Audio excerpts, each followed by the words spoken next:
The broadcast is now starting. All attendees are in listen-only mode.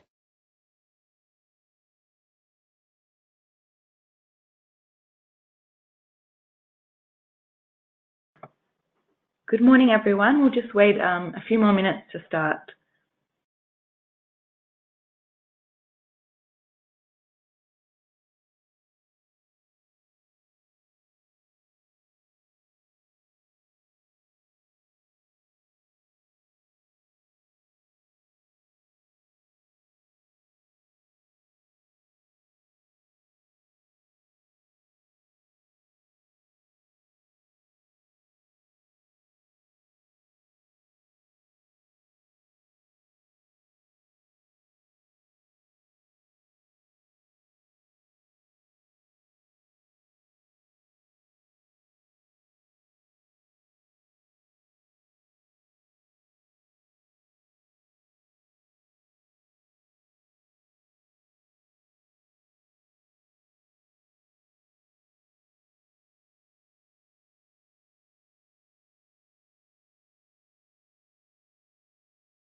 Good morning, everyone, and thank you for joining our webinar on perspectives on the multiple benefits of energy efficiency for Brazil.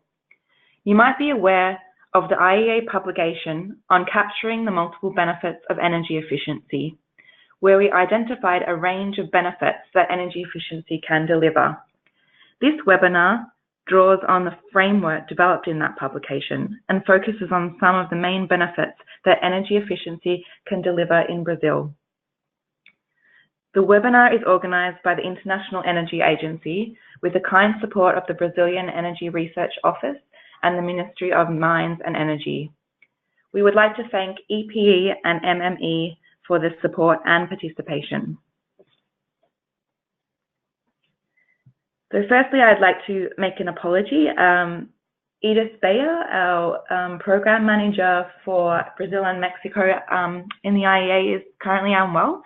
So my name is Emily McQualter, and I'll be replacing her as moderator today. And I'm joined by my colleagues, Kathleen Gaffney, He was a Senior Program Manager in the Energy Efficiency Division at IEA, and Mariano Birkenwald, Program Officer for Latin America.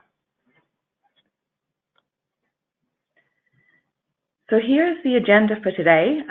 We'll have a short introduction on the webinar platform, followed by welcoming remarks from Thiago Borel, Director of Energy Economics and Environmental Studies at EPE. And following the introduction, Kathleen will give the presentation, and we'll allow some time after that for question and answers. We very much want you to participate in the webinar and encourage you to post comments and questions in the comments box throughout the webinar. And you can post these comments in Portuguese or English. So just some housekeeping. This slide shows you a snapshot of the attendee interface you should be seeing on your computer. There are two ways to connect to the audio of the webinar. One is through your computer's audio system. Alternatively, if you'd like to call in by phone, locate your audio pane and select Use Telephone. The telephone number and access code will then be displayed as you see on the slide. Right there. Please enter your questions in English or Portuguese in the question pane as they come to you. We'll try to answer as many of them as we can following the presentation. Please note that we are recording this webinar and will make a link available for those who have missed it, along with a link to the PowerPoint presentation. Finally, following the webinar, you will receive a short survey estimated to take 2 minutes. The survey serves to help us improve our webinars, and be sure to incoming webinars focus on topics that are interesting to you. So please look out for the please look out for that survey following the webinar. So today we're going to the outline of today's presentation is setting the stage, and we'll talk about the benefits of energy efficiency, and then we'll talk about measuring the benefits of energy efficiency. But before we begin, I'd like to introduce Thiago Borel, Director of Energy Economics and Environmental Studies at EPE, to give a short introduction. Hello, everybody. Bom dia a todos. First of all, on behalf of EPE, I'd like to greet and welcome all participants of this webinar. Bem-vindo a todos. Under the scope of the work plan with Brazil, the International Energy Agency has proposed to organize a series of 8 webinars on energy efficiency. And this is the third opportunity that we have to have these presentations by the experts from IEA. The first presentation, the first webinar was in July, and it was focused on energy efficient cooling. Then in August, we had a presentation here in Rio de Janeiro about market-based instruments for energy efficiency. And now it's our first opportunity, as I have mentioned, on the multiple benefits of energy efficiency and how to try to have a clearer view on how to account for these multiple benefits when discussing policies for energy efficiency. I'd like to stress that there are also some 5 upcoming webinars that are being prepared by the IEA to present. The first one is the next one is to present the key findings of the 2018 Energy Efficiency Market Report by the IEA. And then we also have energy efficiency indicators, energy efficiency policy recommendations specific for Latin America and Brazil, energy efficiency and digitalization, and finally an international experience on minimum energy performance requirements for appliances, air conditionings, and other appliances.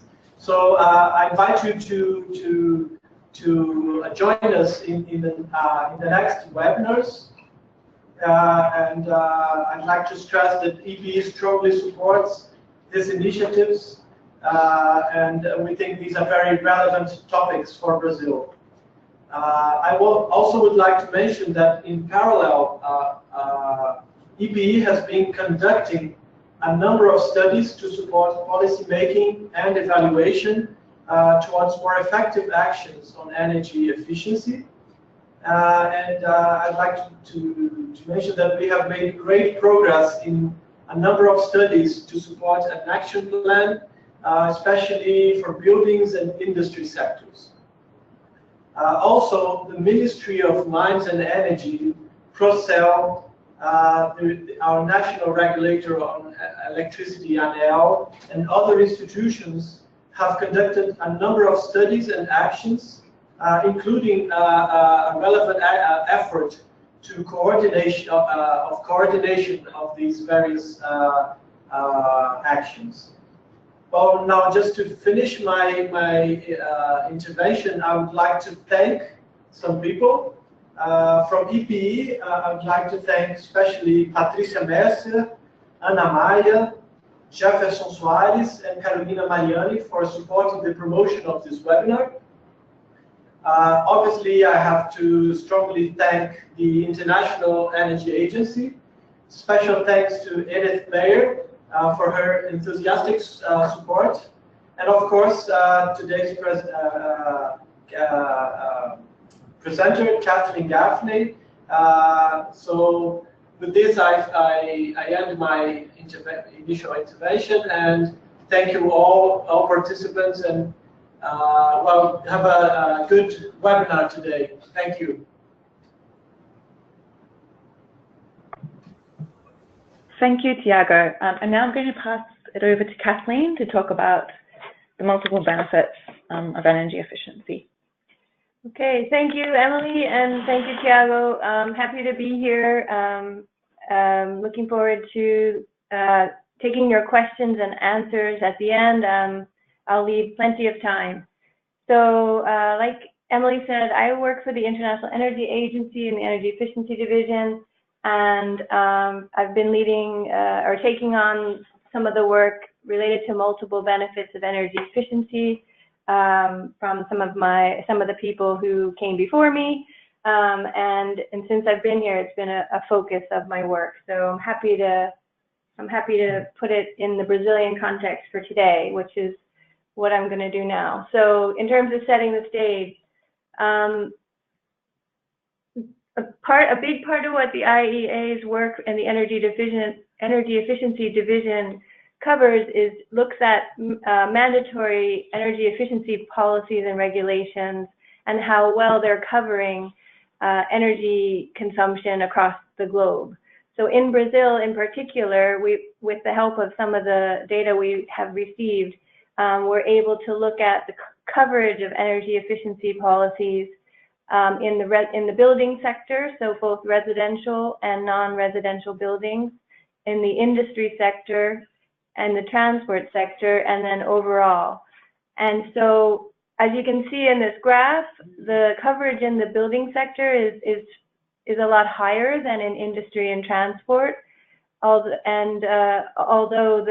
there have been some new motor standards introduced, and that definitely represents a significant step forward, the building sector is more widely covered, and yet there's still more work to be done there. So, but you can see, and so this sort of leads to a new piece of work that we're doing for the upcoming market report that Thiago mentioned will be the focus of the next webinar.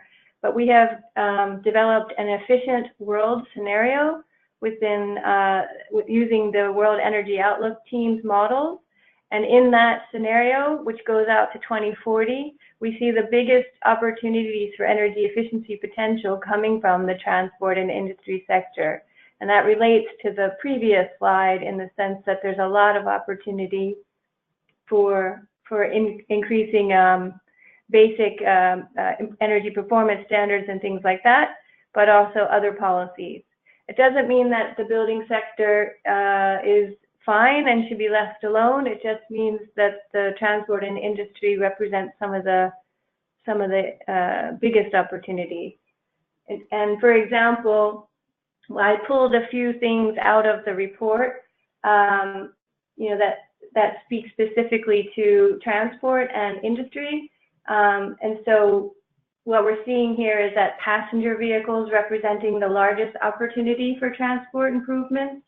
So future policies would need to be more stringent with respect to their average fuel economy standards, as well as encouraging the uptake of electric vehicles. And then within the industry segment, like I said, the new electric motor standards are definitely moving in the right direction, but further opportunities for industry are going to come from heavy industry. And in Brazil, that's going to largely mean pulp and paper industries, iron and steel, as well as materials recycling within iron and steel. So these are just some highlights that are going to be focused on in our upcoming reports for Brazil. And like I said, even though industry and transport are big opportunities, buildings will also be important in terms of the ambition that you can set for your policies, the stringency that you can introduce into some of your existing policies, as well as policies to help grow, cooperate and coordinate at the local level in terms of policy implementation. So in terms of some of the specific opportunities at the technology level that the IEA has been doing work on fall in the realm of cooling. So here you see a graph of the electricity savings that's possible from using efficient air conditioning in Brazil out to 2050.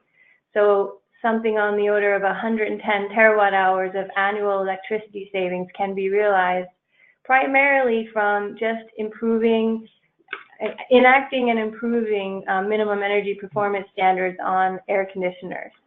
So while there's lots of other things you can do in terms of improving the building envelope and improving the thermal, the ventilation of buildings, simply improving your minimum energy performance standards for air conditioning equipment is going to be responsible for achieving a lot of that energy savings. And then I guess it's important, maybe not so important now, but it's important to think about in the future that it's not just the energy use from cooling and the electricity demand that's growing as a result, but also the impacts on the peak demand of the energy grid, especially when people are coming home and turning on air conditioners can place major strains on air conditioning systems. So already today in major cooling markets like the US, you can see that the cooling demand in buildings counts for as much as 30% of the peak electricity loads. And we expect that Brazil to be in that range by 2050. So while it might not be it may not be that important today, as we see extreme hot days, the number of extremely hot days increasing, and we see the number of air conditioning units purchased and used in more diverse locations growing, then cooling can reach a very high share of peak demand quickly. There's some statistics out there, but there's been upwards of 75% of peak electricity driven through heat waves throughout the US and Europe recently. And the impact of this on the grid is even stronger in places like Brazil or Mexico or Indonesia or even India, where it can be something as much as 30 to 40% of the average national peak demand. So something to be thinking about for the future. But the purpose of today is to talk about all these sort of energy savings or peak demand benefits in a more broader context. What other benefits do we get from improving energy efficiency? And if you haven't had a chance to download the IEA's framework for characterizing multiple benefits, you can. It's located on our website. But this flower is sort of, the representation of all those different multiple benefits that can be derived from energy efficiency improvements. And I'm going to present a number of examples of several of these petals of the flower that we like to say in some of the next slides. Another way of framing these benefits that might be a little more around the sustainable development context is to connect energy efficiency's benefits to the different sustainable development goal framework. So I don't know how many of you are familiar with this, the 17 goals of the sustainable development goals, but you can definitely see a lot of these same multiple benefits mixed throughout all these different squares. So it's just another way of looking at it. So depending on, which, and I guess it's important to say that all these multiple benefits have multiple beneficiaries, and some of them reside within government, and you have to be able to communicate to those entities within government. So if you're talking to the Department of Health, or if you're talking to the Department of the Treasury, if you're talking to the Department of Environment, if you're talking to the Department of Energy, some of these benefits mean more to them than others, and so it's important to make those connections. Okay, so let's go. I want to talk about a range of different benefits. So here is an example of the total savings that households receive from spending less on energy. So this is the reduction in household energy expenditures over a 15-year period in a few countries, based on not energy efficiency measures that were implemented in buildings or energy efficiency measures implemented in transport. So you can see it's quite a large amount in some cases. And we'd like to be able to show similar statistics for Brazil and for other countries. And we'd like to work with collecting that kind of data so we can make these kinds of comparisons as well. But it's a pretty standard piece of analysis that gets used to sort of further justify energy efficiency policies. Then there's what we refer to at the IEA as the energy productivity benefit or bonus, which is essentially the economic value that the economy receives as a result of improvements to energy intensity, and energy intensity being sort of another word for energy efficiency in this context. So for 2006, the energy intensity improvement in these countries, as well as in the world bubble, and then the green bubble represents the world. So in total represent about 2.2 trillion US dollars of value created from global energy use. So in other words, the avoidance of energy translates to economic value across the economy. So it's another useful statistic to be able to show to Treasury departments and industry, so that when folks look at energy use or energy efficiency as sort of a constraint on economic growth, you can counter with, well, actually it's quite the opposite. It allows economic growth to go forward in a more efficient way with these sorts of benefits, net benefits. Okay, the next two examples are from Mexico, and they both tell a similar story. So it's how can you implement targeted energy efficiency programs to achieve energy savings benefits for these targeted groups, but also reduce your basic state budget in terms of fuel subsidies. So in this case, they started with a program where they replaced 1.6 million inefficient refrigerators, and this program was targeted at lower income households whose energy costs were highly subsidized by the government. So by offering these a higher efficiency refrigerator to replace the inefficient one, the government was able to achieve $22 million US a year in avoided energy subsidies for that targeted group, because as you can imagine, the lowest income groups are some of the most highly subsidized, and so the benefits were very good, very big. And it also had a side effect of creating 1,500 permanent jobs, both in terms of manufacturing equipment, but also in dismantling and taking off the system these inefficient products. And this is a very common program idea that you can translate to other products. So refrigerators, air conditioners, you can see the analogy working. And it, of course, also had a significant savings in terms of avoided energy use for households. And then the next example is in Mexico as well, and it followed their refrigerator program, but it was a little different. This came about when people had to switch from analog to digital TV, and in order to do that, they were going to need to purchase a decoder.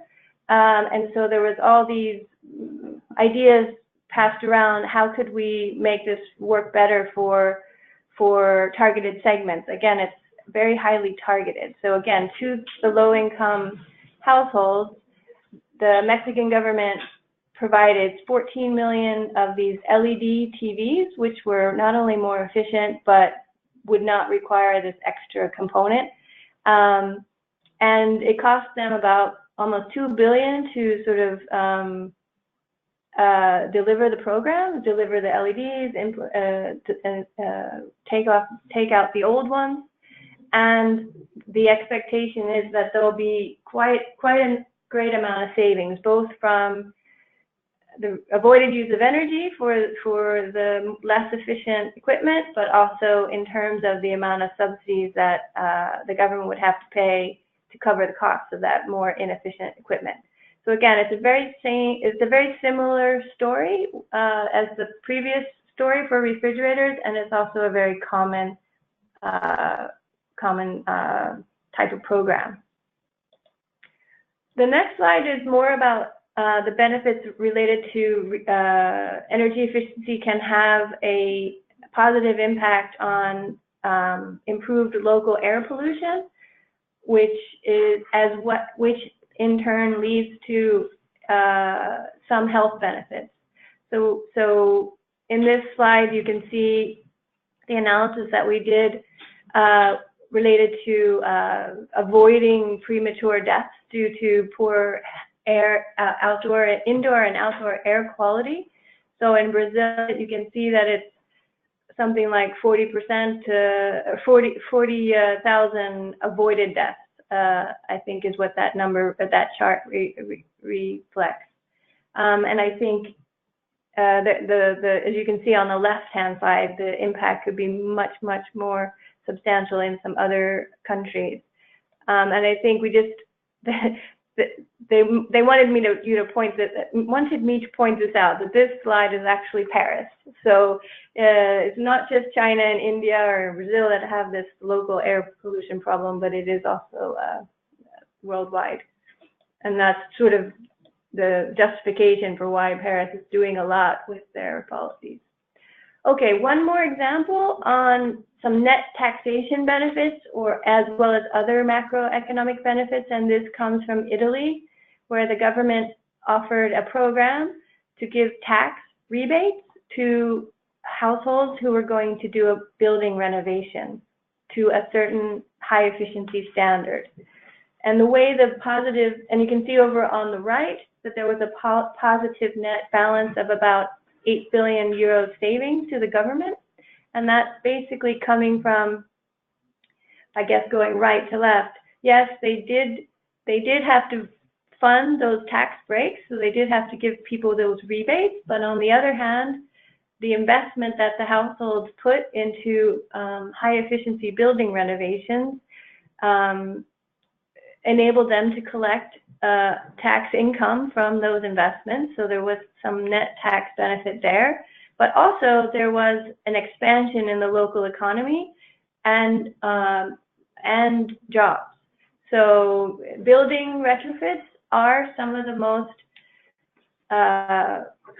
favorable investments you can have from an economic sense, in the sense that they touch many sectors of the economy, from construction to manufacturing to retail to service. So if you can invest in building renovations and building retrofits, the impacts of those investments travel through the economy very well, as opposed to other supply side investments, which really only touch one side of the economy.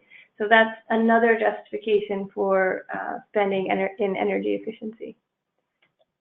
Okay, this is another example of a multiple benefit, but it's really another example you can use to counter some arguments that if I impose minimum energy performance standards on equipment, it's going to drive the cost of that equipment up, and therefore consumers will pay a higher price for that efficient product.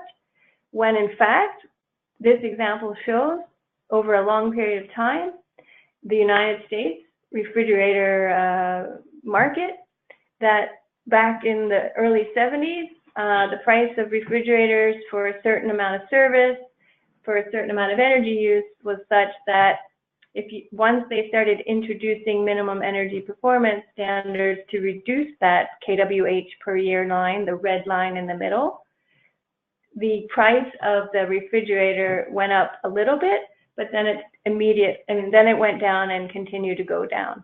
And you can see that's the green line.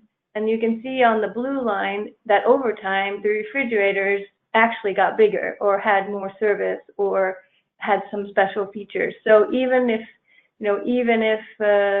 again, this is just to sort of counter any arguments that efficiency is going to make one refrigerator more expensive than the other, then you can see that over time there's a huge scale effect and learning effect, and it should not be the case. And if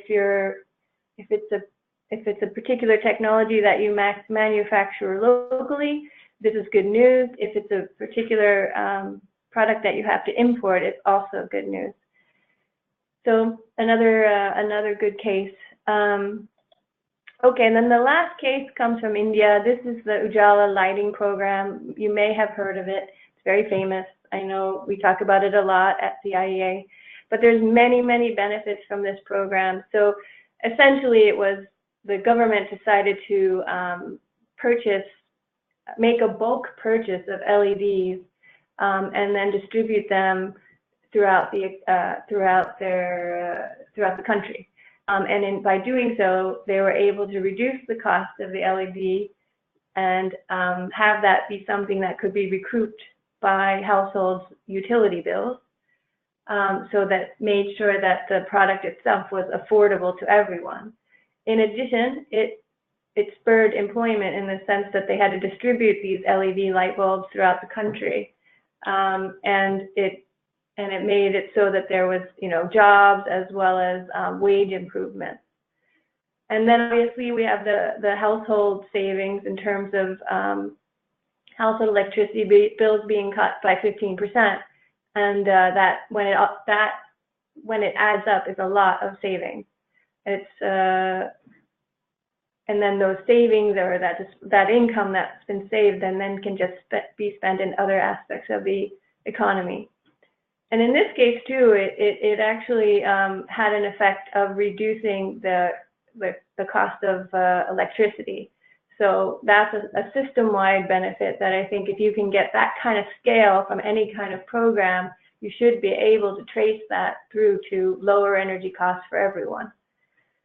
Reducing air pollution from the energy savings is a simple calculation, but in the size of this program for India, it's a very large number.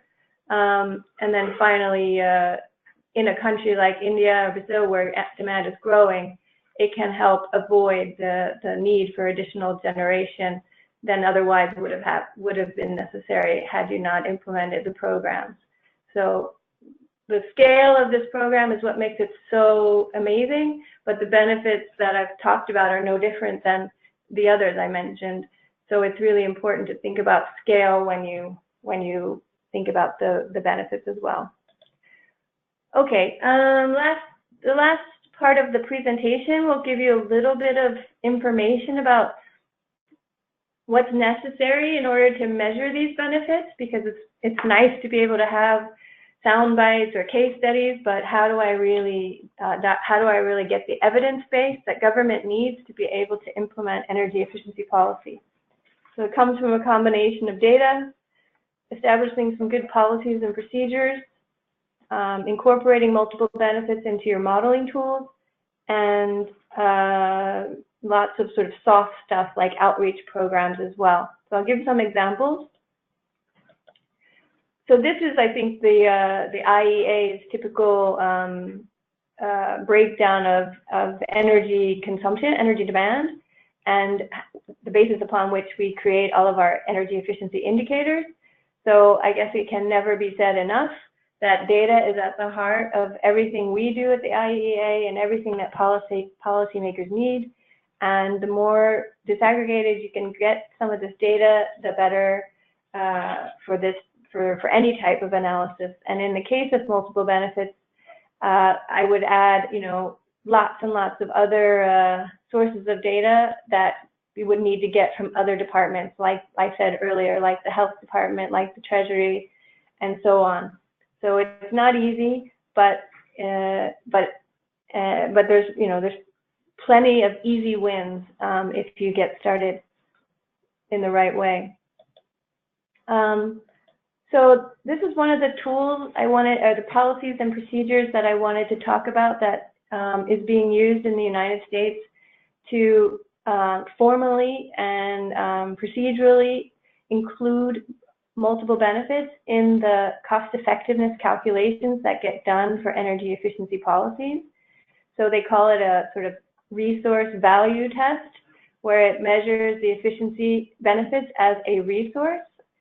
It is useful in terms of helping to set policy goals, and it creates, I think importantly, a sense of transparency for how these different benefits are valued. And so it's sort of like a wheel. If you're in a state, and this could be implemented at the national level or at the state level. This example is for states in the northeast part of the United States. So if you're in Massachusetts, your state's energy policy goal is really about public health, it's really about energy security, then you would put more emphasis on energy security, and the modeling framework would allow you to do that. If you were more interested in solving environmental impact goals, you could put more emphasis on the value of energy efficiency's contribution to GHG reductions, for example. And the modeling tool would allow that kind of symmetry and harmonization across the method. So I think it's an interesting method. They've got lots and lots of documentation. If you follow the link, you can get put to the larger presentation where this came from, and it'll be able to explain it in a little more detail. But here's an example for Rhode Island. So Rhode Island is one of those states in the northeast part of the United States, and it was the first one to apply the test. So as you can see, they have the total benefits of the programs on the left, and they're broken down in terms of what those benefits are. And then they can also compare that to comparable costs. So that's what I meant by symmetry on the prior slide, because it's always important to include benefits as well as costs. And in this case, if they hadn't looked at multiple benefits, the benefit cost ratio for the policy would have been 1.7, but by including those multiple benefits, it was increased to 2.8. So that's, I think, also another value of this tool. It lets you see, how much more can be gained if that's what you're trying to do. If your number is conservative and you want to make it bigger, then you can include these other benefits. If you already have a good benefit cost ratio, like this one was 1.7, and you just want to prove to policymakers that it's going to yield lots and lots of other benefits, then you can use it for that purpose as well. So that's the US tool. There's another tool from Europe that came out of a European Commission funded project called Combi. which is basically means combining benefits. But this is more of a forecasting tool. So this allows you to calculate and sort of operationalize multiple benefits and in some optimal way. And they looked at these 5 characteristics, and they broke them all down into subgroups. And what's good about this study is they did a really comprehensive literature review and on the specific methodologies behind measuring air pollutant effects, health effects, productivity effects, employment effects. They did an exhaustive literature review to find the most reasonable methods for quantifying those things, and then they applied those methods to the European context. So for all 28 European countries, they have estimates of these benefits and costs forecasted out to 2030 or 2040, I can't remember. And again, if you're a particular country, you can go in and, look at just how important each one of these benefits is to your overall picture. You can reprioritize something, you can downplay something. So it's another really good resource, and it's actually got quite a good online tool, which I'll show you a link to in a minute. But yeah, here were some of the conclusions and insights that as modeled, if you took all the available energy efficiency actions, this would be the way to convert the energy savings versus costs into multiple benefits. So as you can see, there's a large benefit to public budgets. There's lots of health benefits and lots of avoided generation. So it's a simplified view, but you can go out online and learn and play with it. So I wanted to quickly show you, in case you're very interested, there's another webinar that's happening tomorrow, and they're going to show you this tool. So you can go on their website now and get some background, but if you're interested in being walked through the tool to see how it works and to really feel comfortable about the way it was put together, you can register for this webinar. Okay, the last example I wanted to show, we talk a lot about the multiple benefits of energy efficiency to government. We talk a lot about the multiple benefits to the world in terms of climate, but ultimately convincing people to implement energy efficiency projects means talking to project developers, talking to business owners, and convincing them that energy savings will result from these energy efficiency improvements. But often those energy savings benefits are never enough to convince someone to make the investment. So there's a new piece of work underway in Europe this is what I was referring to earlier when I referred to outreach and engagement.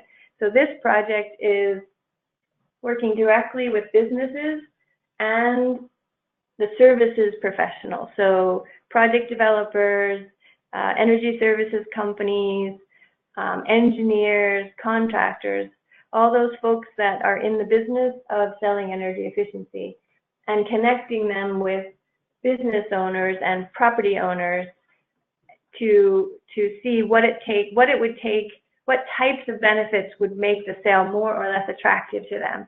So the things on the left reflect the types of benefits that energy efficiency projects can yield, and the things on the right are who receives those benefits. So if you want to prove that energy efficiency makes your property more attractive to renters, such that you could increase the rental income, then the person who's leasing that business would receive the benefits, but the tenant would have to pay a higher price. So some of these have positives for one beneficiary, and some of them have negatives.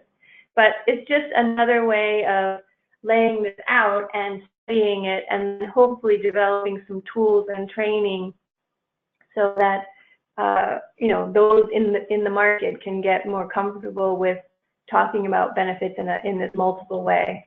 And as I mentioned, it's a European project, so it's called NBenefit EU, and they are focused on, the benefit from the perspective of the project investor, and they're going to be doing trainings. They're going to be doing some trainings involving serious gaming. They have a lot of analytic methods and tools that they're creating to help make it easier to communicate, to quantify and communicate those benefits. So I gave you the website there if you're interested. This project just got kicked off, so the more interest they have from international players, the more value the project's going to have outside of Europe. So that was all I had. I think now we can open it up for questions and take it from there. Yeah, thanks everyone. So we've just got a few more minutes for questions. Just to reiterate that all the presentation material will be sent to everyone later this week, along with a short survey. So we'll just wait now for some questions.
Hello from EPE.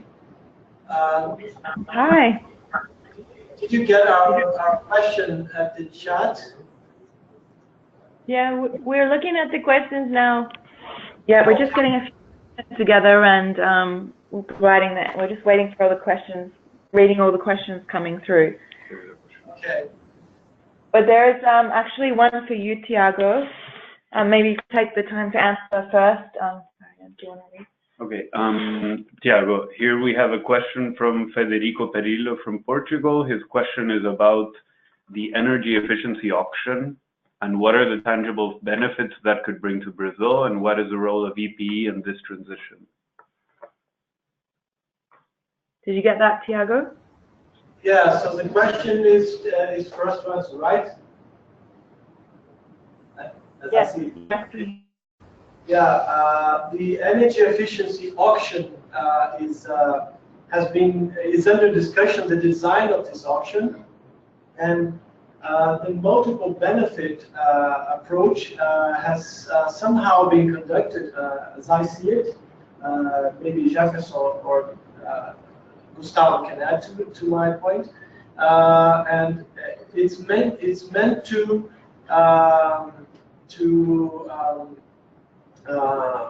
bring, for example, in some areas, higher security of supply. When there, for example, in the state of Roraima, there is some concerns about security of supply, and the energy efficiency auction is meant to help increase security of supply.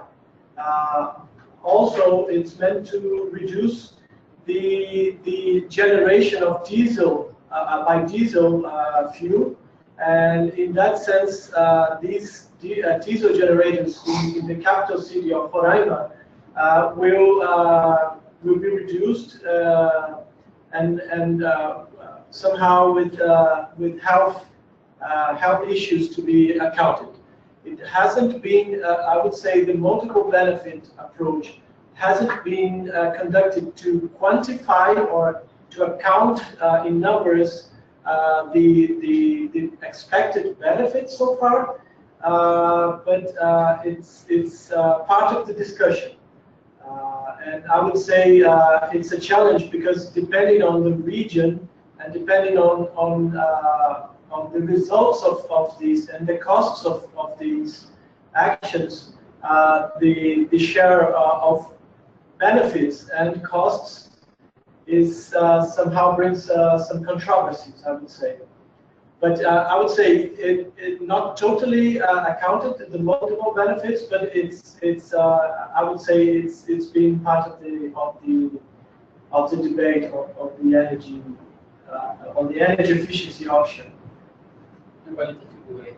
Yeah. But not in terms of quantitative assessment. So that's it from our side. Thanks, Thiago. We just have one more question for you. The question is, how does EPE aim to transfer these multiple benefits to the Brazilian context?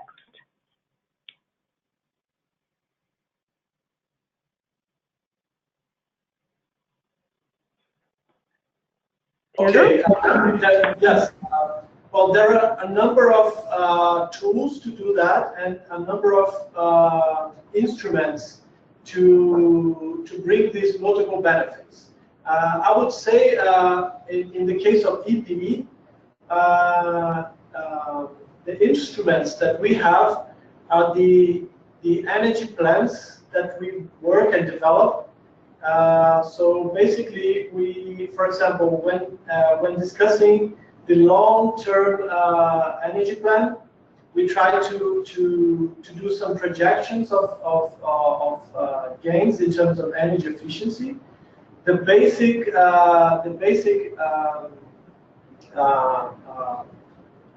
numbers regarding these are, of course, related to energy savings and the economic value of these energy savings.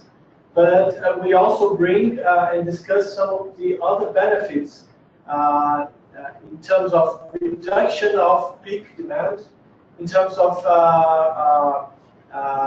avoided new power plants that obviously have environmental impact. And I would say these are the 2 or 3 main benefits that we try to give evidence of.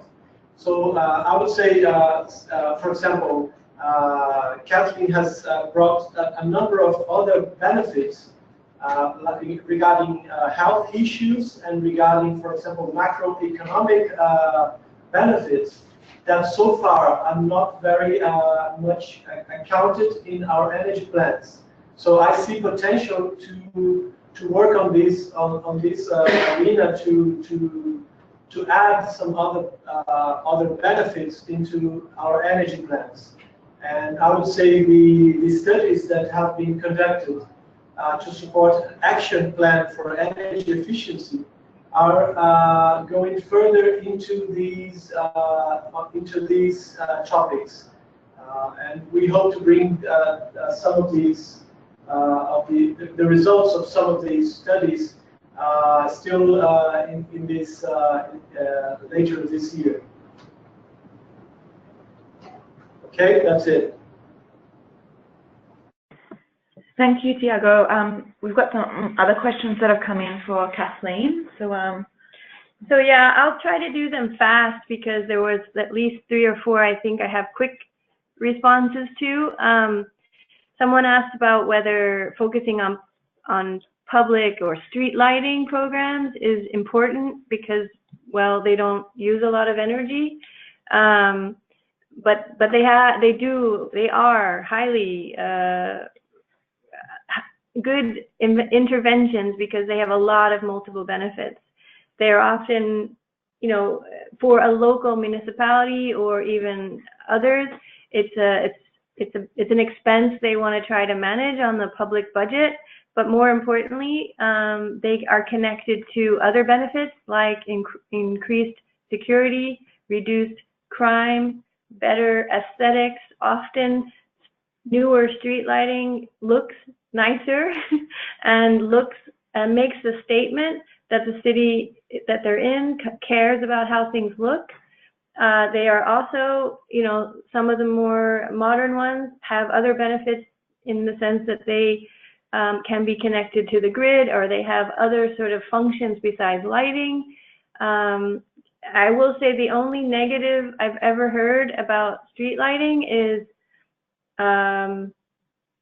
yeah, they do look brand new, they do look expensive. So in some cases, they may look like the government is spending money on things they don't have, and they should be spending it on other things. So always with these programs, you need to worry about the publicity.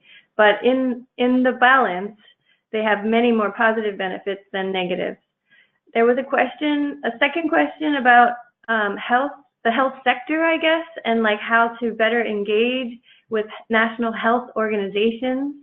And all I'll say there is, while it's not perfect anywhere. You know, I can't put my finger on any place that's doing it well. I don't know, but I can imagine it's a difficult endeavor in Brazil for the Department of Energy to be talking to the Department of Health. But I do know that in the UK and in the US, they have been able to work better together. One thing that usually is an easy thing is you often have some sort of national health surveys or surveys that are done in the health sector that energy related questions can be added to, and vice versa. So data collection, data sharing, getting to learn to speak the same language takes time, but it's some of the easiest first steps. There was a question about productivity benefits, and I'm not sure exactly the context for those benefits, but again, many studies have shown different types of productivity benefits. So whether it's better employee performance from better lighting, daylighting versus harsh, incandescent lighting, whether it's better work environment from better temperature control, whether it's better customer satisfaction from walking into a store that's better lit, and the increase in sales that goes along with that. Other productivity benefits are more about increased output production on the manufacturing floor due to tighter processes and energy management systems. And so there's a range of different productivity benefits. Also things like, in industry, if your biggest expense is on attracting high quality labor in, say, maybe research and development fields, then having the more energy efficient or highly energy efficient facilities is something that they look to attract talent to come to work for those companies. I think the last question I'll say, and I'll also try to answer it quickly. I don't know that I have a perfect answer, but it was the question from EPE about, given that some of the benefits of energy efficiency are accruing to the private sector and some are more socially shared, when you have a situation of high levels of income equality like Brazil, how can we use multiple benefits in terms of sharing the costs? And I think some of the examples I gave for Mexico are some of the most fundamental examples of that, in the sense that you're targeting a particular group to which you already offer, you know, a tremendous amount of support in the forms of subsidy, and you're directly connecting that benefit to that group. So like I said before, targeting some of these policies is very important. And you know, the more you can isolate and target the beneficiary who will receive the benefit, the more likely you are to keep the, you know, sort of balance of equality in check. I hope that makes some sense. I mean, that's kind of means we're out of time, so I think that will probably be all I can do in terms of Q&A, but happy to, you know, you can get in touch with me through Emily or Edith, and happy to keep the conversation going another way. Thank you. Thanks, Kathleen, and thank you to everyone for joining this webinar. As I mentioned previously, we'll be sending out via email a short survey, and would very much appreciate your feedback on this webinar. And for future webinar topics, I saw a few questions about that coming through. This time, we'll email all participants the presentations during this week and a link to our online recording. So thank you again, and thank you very much to EPE and MME for their support with this webinar. Have a lovely day. Bye. Obrigado a todos e bom dia para todos. Até a próxima.